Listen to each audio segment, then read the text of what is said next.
Bismillahirrahmanirrahim. Assalamualaikum warahmatullahi wabarakatuh.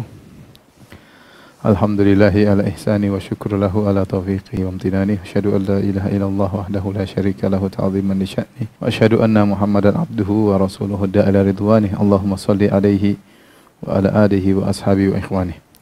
Para mirsa yang dirahmati oleh Allah Subhanahu wa taala, pada kesempatan kali ini kita melanjutkan kembali tentang kisah Nabi yang mulia Nabi Yusuf alaihissalam, Al-Karim Ibnul Karim Ibnul Karim Ibnul Karim, yaitu Yusuf bin Yaqub bin Ishaq bin Ibrahim alaihimussalam. Silsilah yang sangat mulia, yang tidak ada orang memiliki silsilah seperti silsilah Nabi Yusuf alaihissalam. Pada pertemuan yang lalu telah kita sebutkan bagaimana Nabi Yusuf akhirnya di penjara, ya, karena mungkin mereka khawatir timbul fitnah yang lebih besar, terutama Yusuf tidak mau menuruti kemauan sang istri menteri dan juga teman-temannya, ibu-ibu yang ada di Mesir. Akhirnya masuklah Nabi Yusuf ke dalam penjara. Kemudian Allah berfirman, wa dakhala ma'ahu sijna fatayan. Ternyata masuk juga dalam penjara dua pemuda. Masuk bersama Yusuf dalam penjara. Qala ahaduhuma, maka salah satu dari keduanya berkata, inni arani a'siru khamra. Aku melihat dalam mimpiku, aku memerah anggur untuk jadikan khamar. Wa qala al-akharu inni arani ahmilu fawqa ra'si khubzan ta'kulu at-tayru min. Yang satunya berkata, aku melihat dalam mimpiku, aku mengangkat di atas kepalaku roti ta'kulu at-tayru min, kemudian burung-burung makan dari roti tersebut. Nabi ta'wilih, wahai Yusuf, kabarkanlah kepada kami berdua tentang tafsir mimpi kami berdua. Inna naraka minal muhsinin. Sungguhnya kami memandang engkau termasuk orang-orang yang baik. Inilah sebabnya kenapa dua orang ini datang kepada Yusuf alaihissalam. Mereka berkata, inna naraka minal muhsinin. Kami melihat engkau termasuk orang-orang yang baik. Ternyata Yusuf alaihissalam ketika dalam penjara memberikan akhlak yang mulia, perangai yang indah, yang semua orang di penjara senang dengan Nabi Yusuf alaihissalam.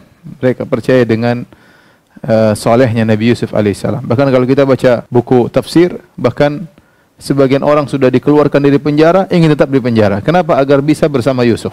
Ada sebagian orang sudah waktunya keluar dari penjara, maka dia minta kepada sipir atau petugas penjara agar tetap di penjara. Kenapa? Agar bisa tetap bermuamalah dengan Yusuf alaihissalam, menunjukkan akhlaknya yang sangat mulia. Dan demikianlah seorang dai atau orang yang berjalan di medan dakwah seharusnya menunjukkan akhlak yang mulia sehingga orang tertarik kepada dia. Ya. Karena namanya dai, dia akan menjadi sorotan orang-orang di sekitarnya. Ya, dia sedang menjalankan agama Allah Subhanahu wa taala, maka dia harus menjaga dirinya, menjaga akhlaknya, agar orang-orang tertarik dengan dia dan mau belajar darinya atau bertanya kepadanya. Lihatlah, Allah sebutkan dua orang pemuda ini tatkala datang kepada Yusuf alaihissalam minta untuk ditafsirkan apa sebabnya. Mereka berdua berkata, inna naraka minal muhsinin. Kami memandang engkau termasuk orang-orang yang ihsan. Ihsan itu orang berbuat baik kepada sesama, sosial. Orang yang sosial, ihsan tafsirannya dua. Pertama, dia beribadah kepada Allah seakan-akan dia melihat Allah atau dia yakin Allah melihatnya. Yang kedua, ihsan maksudnya dia sosial. Bagaimana dia bisa berinteraksi dengan sesamanya, menolong yang lainnya. Dan Allah Subhanahu wa taala memberikan mukjizat kepada Nabi Yusuf, di antaranya mukjizat tafsir mimpi, takwil mimpi. Dan sering saya sampaikan hal ini bahwasanya mukjizat yang Allah berikan kepada para anbiya, ya, ada yang sebagian Allah sebutkan, ada yang sebagian tidak Allah sebutkan. Tetapi Allah berikan mukjizat tersebut pada perkara-perkara yang sedang booming, yang sedang ngetren di zaman Nabi tersebut.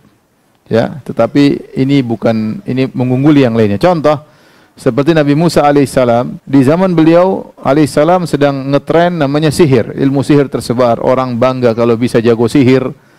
Para tukang sihir saling bangga-banggaan, saling bangga-banggaan keahlian bersihir. Maka Allah memberikan mukjizat kepada Nabi Musa yang bukan sihir, tapi orang menyangka itu sihir, tapi ternyata bukan, yaitu mukjizat yang seperti sihir tapi bukan, mengungguli sihir seluruhnya. Yaitu Nabi Musa alaihissalam dengan izin Allah bisa merubah tongkatnya dari kayu menjadi ular beneran. Ular beneran yang memakan ular-ular yang hanya halusinasi. Akhirnya mukjizat Nabi Musa mengungguli yang lainnya. Sama seperti zaman Nabi Isa alaihissalam lagi booming pengobatan, orang-orang bangga dengan ilmu pengobatan, ilmu kedokteran, ilmu medis. Maka Allah memberikan mukjizat kepada Nabi Isa alaihissalam berupa pengobatan yang luar biasa, yang tanpa ada bahan-bahan obat-obatan, hanya disentuh orang sembuh. Maka Nabi Isa alaihissalam menyembuhkan orang yang kusta, membuat orang yang tadinya buta bisa melihat, ya, dengan izin Allah. Bahkan orang yang wa uhyil mauta biiznillah, bahkan orang yang mati dihidupkan lagi oleh Nabi Isa alaihissalam. Ini tingkat tinggi dalam masalah kedokteran, ya. Demikian juga tatkala Allah mengutus Nabi Muhammad SAW, Allah memberikan mukjizat yang berkaitan dengan perkara yang sedang booming di zaman Nabi SAW. Itu orang-orang berbangga-banggaan dengan bahasa Arab, dengan balaghah, dengan hal-hal yang berkaitan dengan keindahan bahasa. Ternyata Allah turunkan kepada Nabi Muhammad SAW Al-Quran yang balaghahnya, keindahannya, fasahahnya melewati seluruh yang mereka bangga-banggakan, syair-syair yang mereka bangga-banggakan. Demikian juga Nabi Yusuf alaihissalam. Di zaman Nabi Yusuf alaihissalam, tatkala itu lagi booming takwil mimpi. Sedikit-sedikit orang minta takwil mimpi, sedikit orang minta takwil mimpi. Banyak orang yang ahli takwil mimpi. Nah, Nabi Yusuf alaihissalam diberikan takwil mimpi yang luar biasa. Ya, kalau orang mungkin nakwil meleset-meleset dikit, Nabi Yusuf takwil persis, ya, tafsirannya jitu, mengungguli para penafsir-penafsir mimpi yang lainnya. Jadi ini yang Allah berikan kepada Nabi Yusuf alaihissalam di zaman tersebut, karena memang di zaman tersebut lagi booming tafsir mimpi. Maka ketika dua orang tersebut datang kepada Nabi Yusuf alaihissalam minta untuk ditafsirkan mimpinya, maka Nabi Yusuf alaihissalam, ya, dengan begitu baiknya menafsirkan mimpi tersebut. Tetapi kesempatan besar, ini dua orang musyrik datang kepada dia, ada keperluan.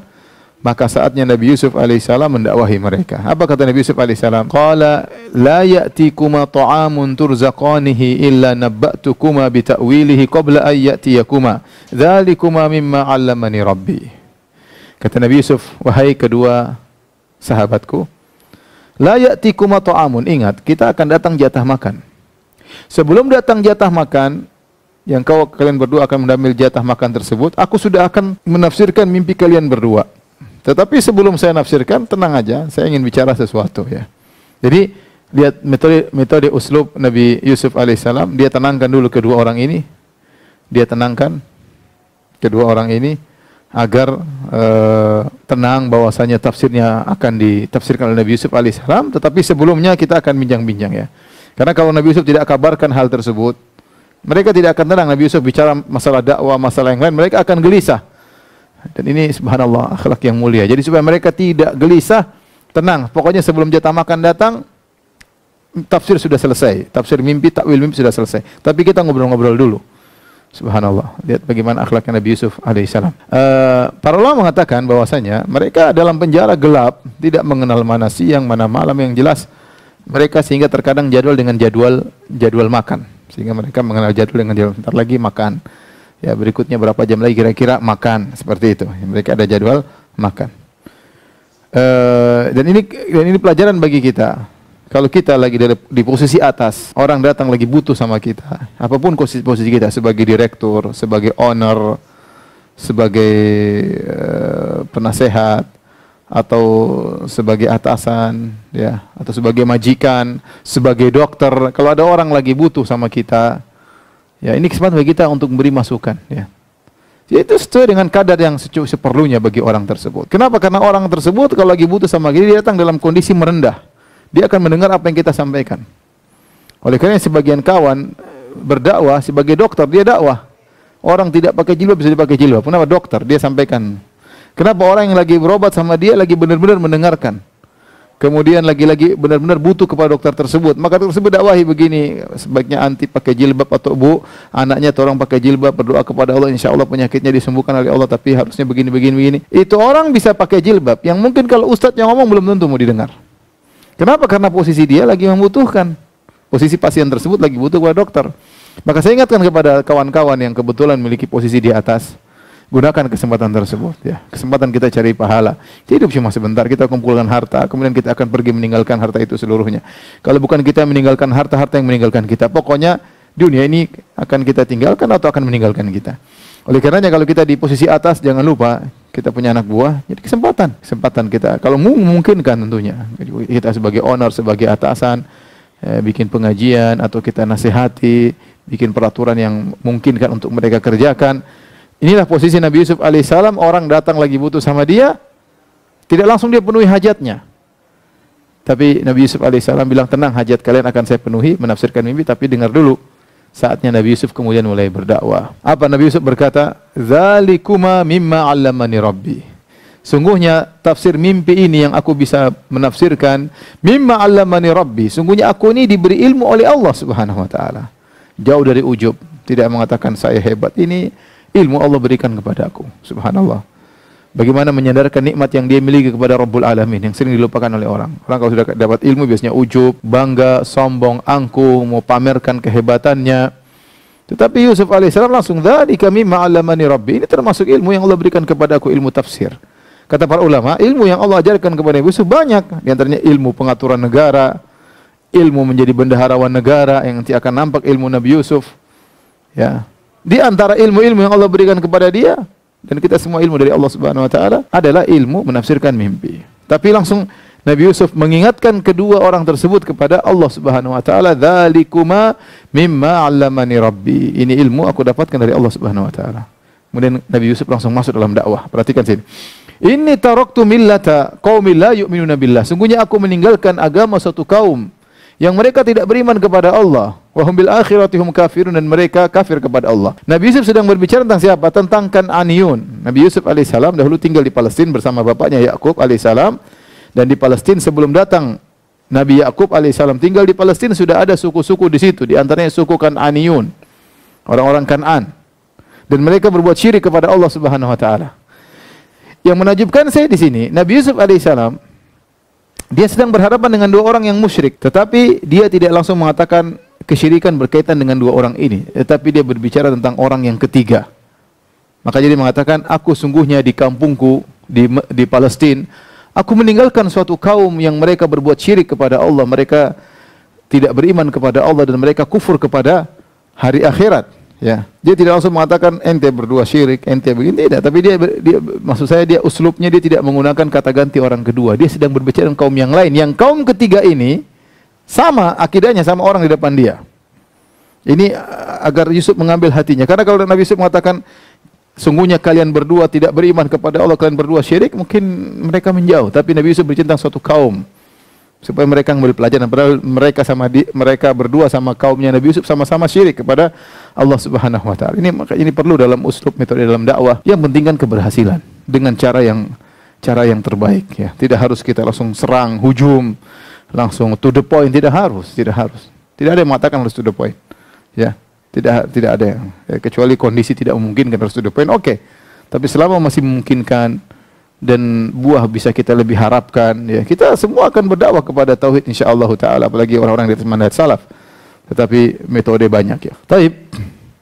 Kemudian Nabi Yusuf berkata, "Wattaba'tu millata abai Ibrahim wa Ishaq wa Yaqub." Aku mengikuti agama nenek moyangku, Ishaq, Ibrahim, Ishaq dan Yakub. Nabi Yusuf menyebutkan silsilah dia. Bapakku, nenek moyangku Ibrahim, kemudian Ishaq, kemudian Yakub, kemudian saya anak Yakub. Maka nalana an nusyrika billahi min syai'. Kami tidak pernah berbuat syirik kepada Allah sama sekali.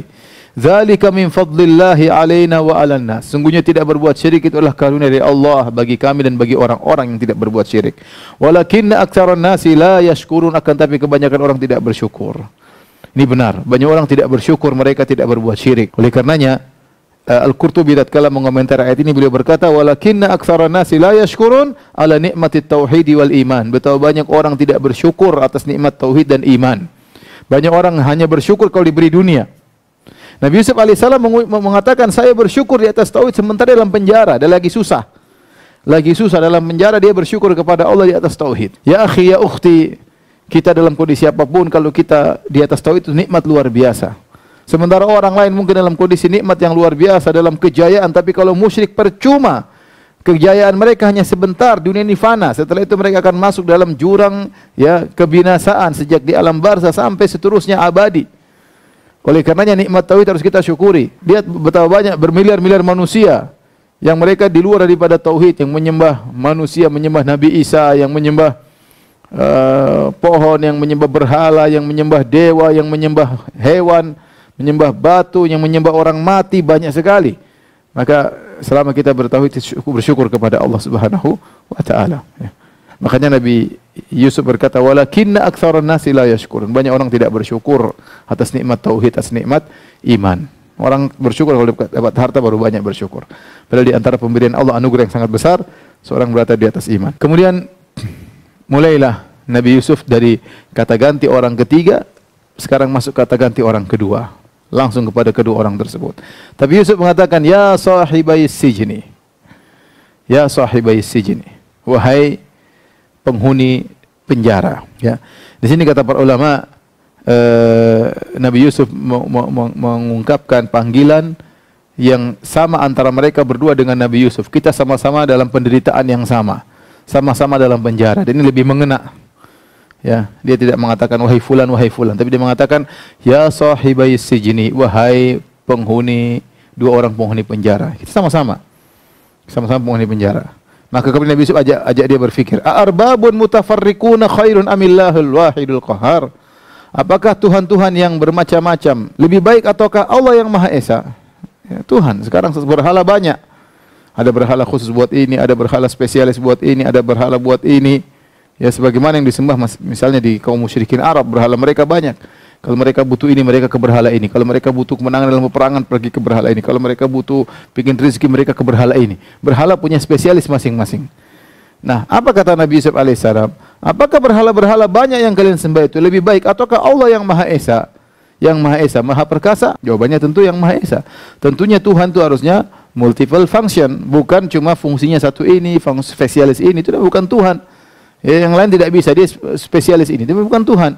Adapun Allah Subhanahu wa taala spesialis segala sesuatu. Yang mana yang lebih baik? Yang pakar segala sesuatu cuma pakar dalam sebagian bidang. Kemudian Nabi Yusuf alaihissalam berkata, membantah kesyirikan yang mereka lakukan. Ma ta'buduna min dunihi, dan ini fokus kepada tauhid. Karena orang ini sebentar lagi tidak bertemu dengan Nabi Yusuf. Sebentar lagi satu dibunuh, kemudian satu bebas. Kesempatan yang singkat ini Nabi Yusuf dengan muqaddimah langsung masuk kepada inti, yaitu berdakwah tauhid. Karena mereka lagi butuh tauhid. Kapan lagi ketemu dengan Nabi Yusuf alaihissalam? Ya, kapan lagi bertemu Nabi Yusuf alaihissalam? Nabi Yusuf berkata, "Ma ta'buduna min dunihi illa asma'an sammaitumuha antum wa aba'ukum." Apa yang kalian sembah dari selain Allah, yang kalian namakan sebagai Tuhan, itu hanya apa? Hanya nama-nama yang kalian namakan. Antum wa aba'ukum, kalian dan orang nenek moyang kalian yang menamakan sebagai Tuhan. Hakikatnya apa? Hakikat yang kalian sembah adalah batu-batu, kalian ambil dari lembah-lembah, atau kalian ambil dari padang pasir, kalian bawa batu tersebut, kalian pahat, kalian namakan Tuhan. Itu hakikat Tuhan kalian. Hanya sekedar penamaan, hakikatnya enggak ada. Dinamakan Tuhan, dinamakan dewa, dinamakan ini, enggak ada, itu bukan Tuhan. Illa asma'an sammaitumuha, itu hanya nama-nama yang kalian namakan. Antum wa aba'ukum, kalian namakan dan nenek moyang kalian juga namakan. Ma anzalallahu biha min sultan, Allah tidak pernah menurunkan dalil akan hal tersebut. Inil hukmu illa lillah, sungguhnya hukum itu hanyalah milik Allah Subhanahu wa taala. Amara alla ta'budu illa iyyah, Allah memerintahkan untuk tidak menyembah kecuali hanya kepada Allah. Zalikad dinul qayyim, inilah agama yang lurus. Walakinna aktsaran nasi la ya'lamun, akan tapi kebanyakan manusia tidak mengetahui. Dan benar kalau kita lihat sekarang, orang musyrik lebih banyak daripada ahli tauhid. Sampai sekarang orang musyrik lebih banyak daripada ahli tauhid. Di zaman Nabi Yusuf pun demikian, orang musyrik lebih banyak daripada ahli tauhid. Di zaman Nabi Ibrahim pun demikian, orang musyrik lebih banyak daripada ahli tauhid. Ya, kebanyakan orang tidak mengetahui akan hal ini. Inilah dakwah tauhid yang disampaikan oleh Nabi Yusuf alaihissalam kepada mereka berdua. Ya, sebelum Nabi Yusuf memberikan hajat kepada mereka berdua. Ya. Setelah Nabi Yusuf menyampaikan dakwah kepada mereka berdua, baru Nabi Yusuf kemudian menyampaikan inti tafsir mereka. Apa kata Nabi Yusuf alaihissalam? Ya sahibai sijni, amma ahadukuma fayaski rabbahu khamra. Wahai penghuni penjara, ya, dua penghuni penjara tadi bermimpi. Yang satu bermimpi sedang memeras anggur untuk dijadikan khamar, yang satu bermimpi bawa roti, kemudian rotinya dimakan oleh burung. Maka Nabi Yusuf menafsirkan, yang bermimpi memeras anggur, fayaski rabbahu khamra, dia akan menjadi pelayan raja dan dia akan menuangkan anggur kepada rajanya tersebut. Wa amal akhar, adapun satunya yang mimpi, bahwasanya dia bawa roti, kemudian rotinya dimakan oleh burung, fayuslab, maka dia akan disalib. Fatakulut tayru min ra'si, kemudian dia disalib sehingga akhirnya dia mati, dan akhirnya burung-burung datang mematok-matok kepalanya untuk mengambil daging-daging ada di kepalanya. Qudiyal amru alladhi fihi tastaftiyan. Telah terjadi, terputuskan perkara yang kalian tanyakan kepadaku. Ya. Dan ini tafsir, ini ilmu tersendiri, ilmu khusus ya, yang dipahami oleh Yusuf, diajarkan Allah langsung kepada Nabi Yusuf alaihissalam. Yusuf tidak pernah belajar sama orang. Ya, tetapi Allah langsung berikan ilham kepada Nabi Yusuf dalam rangka ilmu tafsir. Setelah Nabi Yusuf menafsirkan, satu bakalan mati, satu bakalan menjadi pelayan raja, apa kata Allah? Wa qala lilladzi dhanna annahu najim minhum adhkurni 'inda rabbik. Maka Yusuf alaihissalam berkata kepada orang yang dia sangkakan akan selamat, ya, di antara mereka berdua yang akan jadi pelayan raja, udhkurni 'inda rabbik, tolong sebut-sebut aku di sisi raja.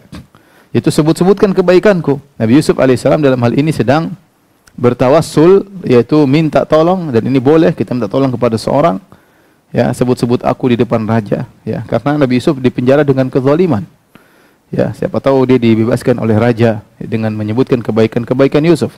Fa ansahu syaitanu dzikra rabbih, tetapi syaitan membuat dia lupa untuk menyebut-nyebut Yusuf di depan raja. Falabitha fis sijni bid'a sinin, akhirnya Yusuf bertambah lama di penjara beberapa tahun. Di sini ada dua pendapat di kalangan para ahli tafsir tentang fa'ansahu syaitanu dzikra rabbih. Syaitan membuat dia lupa untuk menyebut Rabbnya. Pendapat pertama mengatakan bahwasanya Yusuf alaihissalam, sama seperti yang dijelaskan tadi, Yusuf mengatakan kepada orang tersebut, wahai fulan, nanti kalau kau jadi pelayan raja jangan lupa sebut-sebut saya di hadapan raja. Ya. Tapi akhirnya syaitan buat dia lupa. Dia lupa nyebut Yusuf di hadapan raja. Pendapat kedua, maksudnya Yusuf lupa mengatakan tolong sebut saya di sisi raja, insya Allah, lupa bilang insya Allah, sehingga hatinya terfokus kepada sebab tersebut. Dia lupa bahwasanya segala sesuatu atas izin Allah Subhanahu wa taala. Ya. Namun pendapat yang lebih benar adalah pendapat pertama, bahwasanya bukan Yusuf yang lupa, tetapi orang tersebut yang lupa. Dan Yusuf alaihissalam melakukan suatu hal yang boleh. Boleh kita minta tolong sama orang, jangan lupa tolong ceritain tentang saya di sisi raja. Kenapa? Karena saya di penjara dengan kezaliman. Siapa tahu raja bisa membebaskan saya. Karena Yusuf di penjara sebab oleh menteri dan istri menteri yang zalim kepada Yusuf. Maka siapa tahu kalau perkaranya sampai kepada raja, raja bisa membebaskan dia. Tapi rupanya orang tersebut dilupakan oleh syaitan. Fa ansahu syaitanu dzikra rabbih. Syaitan membuat temannya tersebut lupa untuk nyebut-nyebut Yusuf. Akhirnya apa? Yusuf falabitha fis sijni bid'asin. Akhirnya Yusuf alaihissalam bertambah lagi di penjara beberapa tahun. Ada yang mengatakan 7 tahun akhirnya. Tambah lagi. Ini orang ini lupa 7 tahun. Orang ini lupa sebut Yusuf 7 tahun. Dan ini jelas kata Allah, fa ansahu syaitan falabitha. Akhirnya Yusuf tinggal beberapa tahun lagi lama. Seandainya dia sebut tentang Yusuf di depan sang raja, Yusuf akan bebas.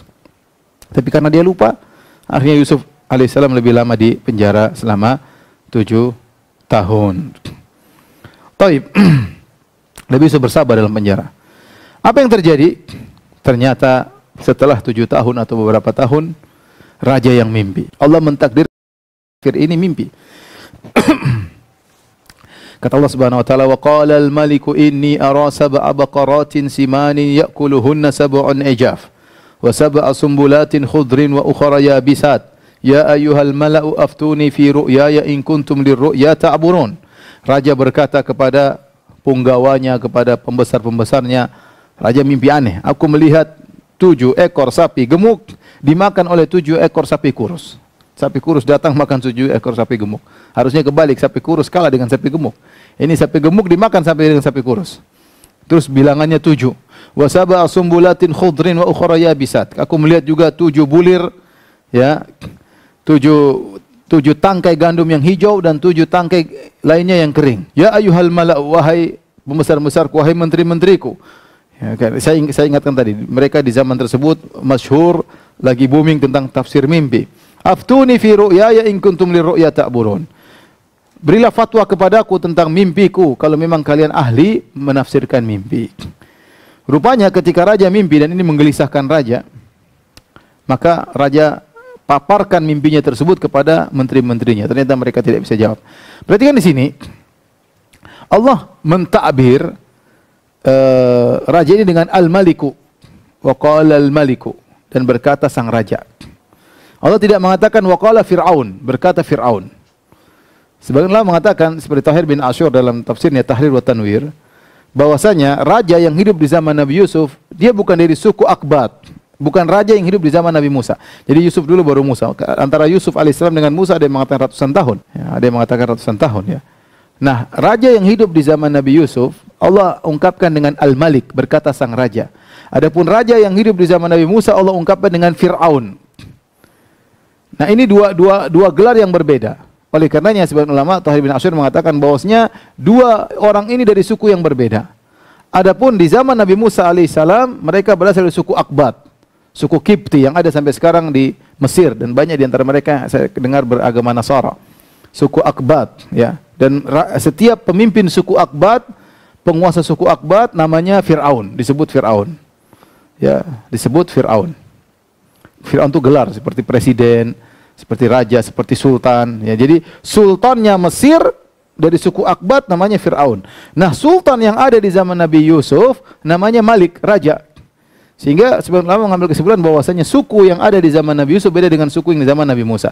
Mereka mengatakan bahwasanya suku yang berada di zaman Nabi Yusuf itu bukan dari suku Akbat, suku Kipti, bukan, tapi berasal dari suku Heksos. Suku Heksos yang berujung kepada Kan'an atau Arab, ya. Kan'an, ya, pada kabilah Kan'an. Dan ternyata diteliti dalam sejarah, benar, pada tahun 1900 sebelum Masehi sampai 1525 sebelum Masehi, jadi sekitar ada 400-an tahun dari 1900 Masehi sampai 1525 Masehi, 375 tahun, itu Mesir dikuasai oleh suku Heksos. Mesir dikuasai oleh suku Heksos. Disitulah zaman Nabi Yusuf alaihissalam. Setelah itu baru berpindah kepada tangan suku Akbat, zamannya Fir'aun. Makanya ketika Allah mengungkapkan penguasa di Mesir tatkala itu, Allah mengatakan wa qala al-maliku, berkata Malik, karena dia dari suku Heksos. Dia mimpi yang aneh. Mimpi ini aneh, membuat dia gelisah. Bagaimana 7 sapi gemuk dimakan 7 sapi kurus. Kemudian ada tangkai sumbulat, ya, tangkai gandum yang hijau dan 7 tangkai gandum yang kering. Akhirnya dia paparkan kepada Al-Mala, kepada menteri-menterinya. Dia yang mengatakan kalau kalian mampu mentafsirkan silakan tafsir. Apa kata mereka? Qalu adghasu ahlam. Kata mereka ini hanyalah mimpi-mimpi yang kosong.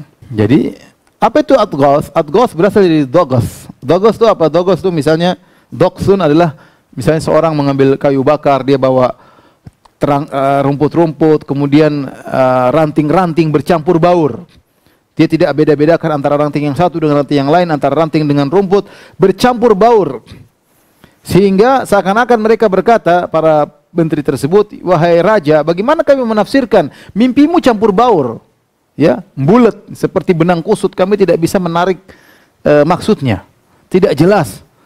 Maka disebut adghas. Adghas itu tadi yang saya sebutkan tadi. Tidak jelas, bercampur baur dan mimpi yang kosong. Kalau mimpi bisa ditafsirkan, kita akan tafsirkan. Tapi mimpi, jenis mimpimu tidak bisa ditafsirkan. Dan kata para ulama, ini menunjukkan kesombongan mereka, ujub mereka. Harusnya mereka mengatakan kami tidak tahu, selesai. Kalau kita orang Islam nggak tahu, bilang aja Allahu a'lam, jangan sok tahu. Tapi ini mereka sudah tidak tahu, mereka menghukum bahwasanya mimpi raja tidak bisa ditafsirkan. Ya, makanya disebut jahlun murakkab, yaitu goblok kuadrat seperti ini. Sudah tidak tahu, kemudian tidak tahu kalau mereka tidak tahu, namanya goblok kuadrat. Ya. Jadi seharusnya mereka bilang, wallah, kami tidak tahu, selesai. Kalau orang Islam, wallahu a'lam. Tapi mereka sudah tidak tahu, mereka memvonis bahwasanya mimpi tersebutlah jenis mimpi yang tidak bisa ditafsirkan. Wa ma nahnu bi ta'wilil ahlami bi alimin. Kami tidak mampu menafsirkan mimpi yang seperti itu. Subhanallah. Setelah heboh tidak ada yang mampu, mereka banyak orang ahli-ahli tafsir mimpi. Ternyata tidak bisa tafsir mimpi. Tiba-tiba orang yang selamat dari 2 orang di penjara tersebut yang menjadi pelayan raja ingat. Sudah 7 tahun lewat baru dia ingat. Apa kata Allah? Wa qala alladzi naja minhuma waddakara ba'da ummatin ana unabbiukum bi ta'wilihi farsilun. Subhanallah. Berkata orang yang selamat dari 2 orang di penjara tersebut, ya, sudah diselamatkan, yang selamat keluar dari penjara, kemudian waddakara ba'da ummah. Ummah itu dalam bahasa Arab artinya waktu yang lama. Waktu yang lama. Jadi setelah bertahun-tahun, dah 7 tahun, ada khilaf kan berapa tahun dia lupa. Ya, setelah sekian lama baru dia ingat. Ya, ternyata Yusuf. Ini mimpi, ada temanku di penjara yang ahli mimpi. Dia ingatnya sudah bertahun-tahun. Ingatnya sudah bertahun-tahun. Maka dengan pede dia mengatakan, ana unabbiukum bi ta'wili. Aku bisa kabarkan tentang takwil dari mimpi ini kepada kalian semua. Fa arsilun, maka utuslah aku kepada Yusuf. Subhanallah, dia baru ingat Yusuf. Kata para ulama, seperti pepatah Arab mengatakan, rubba daratin nafi'ah. Betapa banyak perkara yang mudarat ternyata bermanfaat. Bagaimana perkara mudarat kok bermanfaat? Gara-gara orang tersebut lupa, Yusuf dipenjara lebih lama.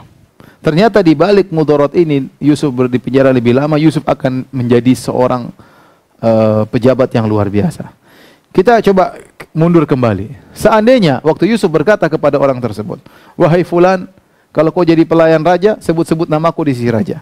Kemudian si fulan ini cerita sama raja, kemudian ternyata raja tertarik, ya sudah, Yusuf dibebaskan, selesai. Pulang ke Palestina nggak jadi apa-apa.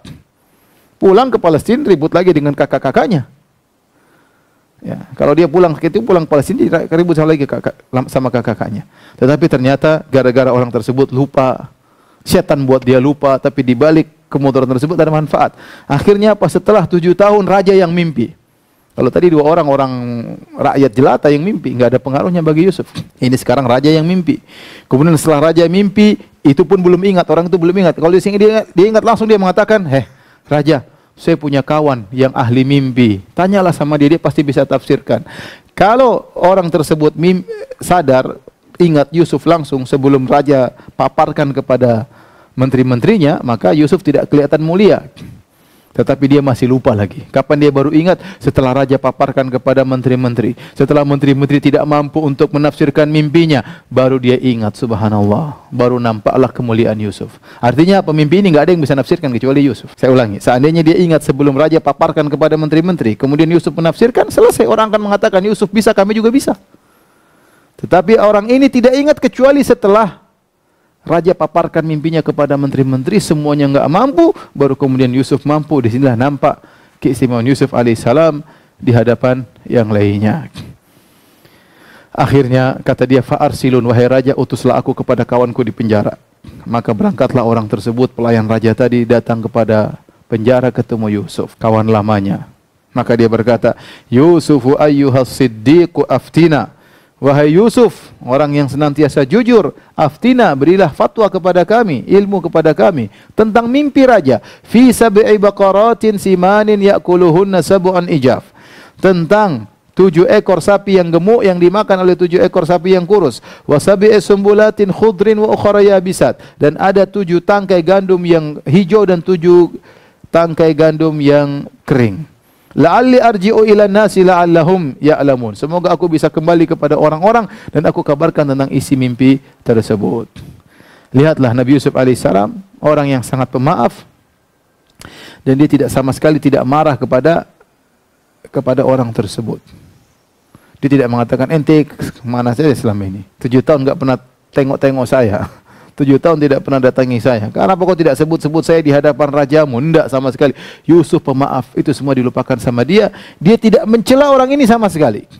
Bahkan langsung dia tidak mempersyaratkan, saya enggak mau tafsirkan, bebaskan saya dulu. Enggak, Yusuf enggak demikian. Ilmu dia sampaikan. Dia tidak mengatakan persyaratkan. Kalau kau mau saya tafsirkan, suruh raja datang. Kalau kau mau saya tafsirkan, bebaskan saya dulu. Kalau kamu mau saya tafsirkan harus begini A, B, C, D. Tidak ada Yusuf sama sekali. Langsung dia berkata. Dia langsung tidak mencela orang tersebut. Langsung dia menjawab, qala tazra'una sab'a sinina da'aban. Subhanallah. Kata Yusuf alaihissalam, perhatikan di sini, ini menakjubkan ya. Yusuf alaihissalam tidak hanya menafsirkan mimpi, tapi dia langsung kasih solusi. Kalau kita harusnya tafsirnya apa? Tafsirnya maksudnya 7 sapi gemuk dimakan 7 sapi kurus, 7 tangkai gandum yang hijau, 7 tangkai gandum yang kering. Maksudnya apa? Akan ada 7 tahun musim panas, 7 tahun pertama 7 tahun musim panen, kemudian 7 tahun musim panas. Itu maksudnya, selesai. Ya, tafsir mimpinya demikian. Titik, selesai. Tapi ternyata Nabi Yusuf alaihissalam tidak hanya menafsirkan mimpi, bahkan dia berikan solusi. Apa kata dia? Tazra'una sab'a sinina da'aban fama hasadtum fadharuhu fi sumbulihi illa qalilan mimma ta'kulun. Hendaknya kalian selama 7 tahun bercocok tanamlah sebagaimana biasa. Kemudian fama hasattum, apa yang kalian panenkan, fadharu fi sumbulihi, jangan dilepaskan dari tangkainya, biarin aja. Illa qalilan mimma ta'kulun, kecuali sedikit yang kalian makan. Kenapa Nabi Yusuf menyuruh tetap aja di tangkainya? Agar lebih kuat. Tidak mudah didatangi oleh hama, tidak mudah didatangi oleh ulat. Jadi biarin aja, dipanen tapi biarin dalam tangkainya. Ini nasihat Nabi Yusuf alaihissalam, ya. Illa qalilan mimma ta'kulun, makan sedikit-sedikit saja, jangan banyak-banyak. Makan, sisakan yang lain di dalam lumbung, ya. Jangan dihabisin, makan dikit aja. Kemudian kata Nabi Yusuf alaihissalam, ya, summa ya'ti min ba'di dzalika sab'un shidadun ya'kulna ma qaddamtum lahunna illa qalilan mimma tuhsinun. Setelah 7 tahun kalian panen, akan datang 7 tahun musim kemarau. Yang gara-gara musim kemarau tersebut, apa yang kalian simpan di lumbung-lumbung kalian akan habis kalian makan. Ya, semua akan dimakan kecuali sedikit yang kalian jaga. Summa ya'ti min ba'di dzalika 'amun fihi yughathun nas. Kemudian setelah 7 tahun berikutnya akan datang satu hari di mana hujan begitu deras. Yughathu fihi yughathun nas wa fihi asrun. Orang-orang akan memerah anggur, ya, berarti hujan tahun tersebut hujan banyak sampai tumbuh-tumbuhan tumbuh, sampai anggur jadi masak, diperah menjadi minuman. Subhanallah, Yusuf bukan cuma hanya tafsir, bahkan dia kasih solusi. Akhirnya orang ini datang kepada raja menyampaikan tentang tafsir Yusuf alaihissalam, dan Yusuf tidak memberi syarat sama sekali. Setelah raja mendengar tafsir mimpi dari Yusuf alaihissalam, tentunya dia akan tanya, siapa Yusuf? Akan cerita, Yusuf tuh begini, pernah masalah sama istrinya menteri, kemudian ribut sama ibu-ibu. Ya, cerita. Akhirnya raja bilang apa? Wa qala tuni bih, datangkan Yusuf kepadaku. Falamma ja'ahu rasul, tatkala datang utusan raja kepada Yusuf, ya, maka Yusuf berkata, irji ila rabbik fas'alhu ma balu niswatil lati qatta'na aydiyahunna inna rabbi bikaidihinna alim. Tanyakan kepada raja. Tanyakan tentang wanita-wanita, ya, yang telah memotong-motong tangan mereka. Pasti heboh kejadian tersebut di Mesir. Pernah heboh wanita potong-potong tangannya. Artinya itu kasus sedang bersama saya waktu itu. Inna rabbi bikaidihinna alim. Sungguhnya Tuhanku Maha tahu tentang tipu daya mereka. Ya. Akhirnya raja pun panggil ibu-ibu itu semuanya, di antaranya istri sang menteri Imratul Aziz. Maka ditanyalah oleh sang raja. Ini kesempatan bagi Yusuf untuk membersihkan citranya. Setelah sekian tahun, ya, dibohongin, setelah sekian tahun citra baiknya dirusak oleh ibu-ibu, ya. Maka raja berkata kepada ibu tersebut, "Ma khatbukunna itrawatunna Yusufa an nafsih." Apa keadaan kondisi kalian tatkala kalian menggoda Yusuf? Bagaimana ceritanya waktu kalian menggoda Yusuf?